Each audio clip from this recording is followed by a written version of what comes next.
De nombreuses entreprises clientes se demandent aujourd'hui quelle stratégie adopter en matière de télétravail, de travail hybride et de retour complet au bureau.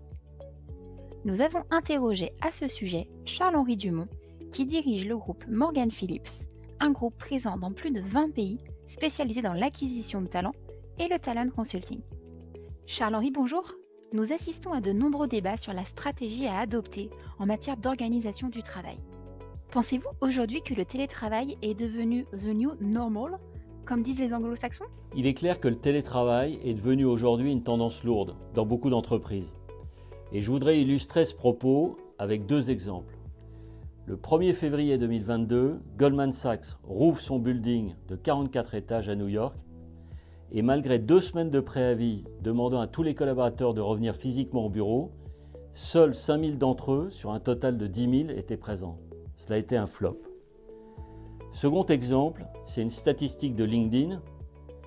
20% des jobs publiés sur LinkedIn, qui mentionnent la possibilité de télétravailler dans l'annonce, représentent 50% des candidatures globales reçues. De plus en plus d'entreprises permettent à leurs collaborateurs de travailler à distance de n'importe où dans le monde. Je voudrais citer Salesforce, Twitter, Spotify. Alors je sais ce que vous allez me dire, ce sont surtout des entreprises de la tech. Mais il faut savoir que Citigroup et UBS, on ne peut pas dire que ce soit vraiment des entreprises de la tech, permettent aussi à leurs collaborateurs de travailler de chez eux régulièrement sous une forme hybride. Donc finalement, qui a raison? Faut-il revenir au bureau? Un peu? Beaucoup? Je pense que c'est trop tôt pour le dire. Malgré tout, afin d'aider les entreprises à se faire une idée plus précise, examinons les pour et les contre. Le télétravail, tout d'abord, ça marche. La preuve, c'est que beaucoup d'entreprises ont réussi pendant la Covid à continuer à fonctionner à distance. Dieu merci, on était déjà un peu tous équipés, sans ça, on n'aurait pas pu résister à tout ce qui s'est passé.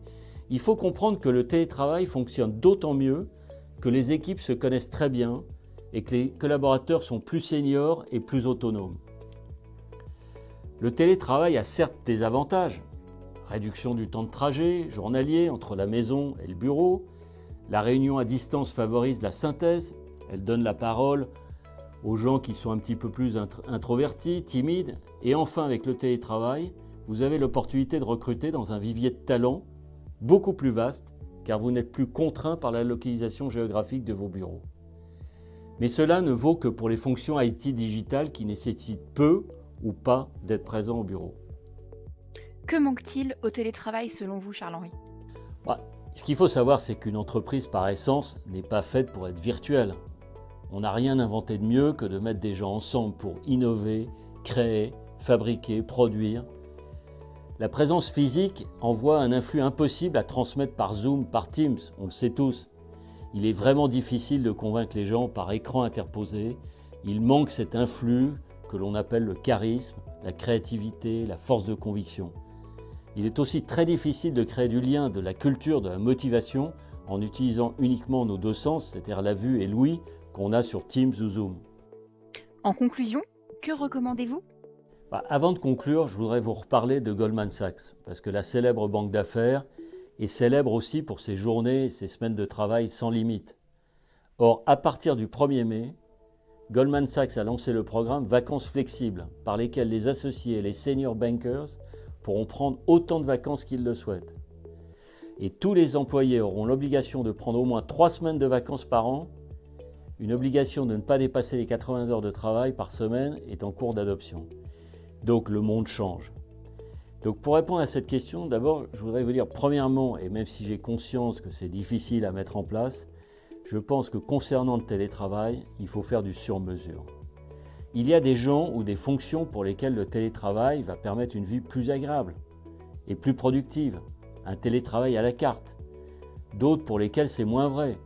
Vous prenez un jeune collaborateur qui habite dans une chambre de 10 mètres carrés, forcément, il souhaitera plus revenir au bureau qui est climatisé, qui est mieux éclairé, etc. Donc deuxièmement, il va falloir repenser les bureaux pour offrir plus de convivialité, de confort, et sans forcément aussi avoir des bureaux attribués. Donc il va falloir changer un petit peu son état d'esprit.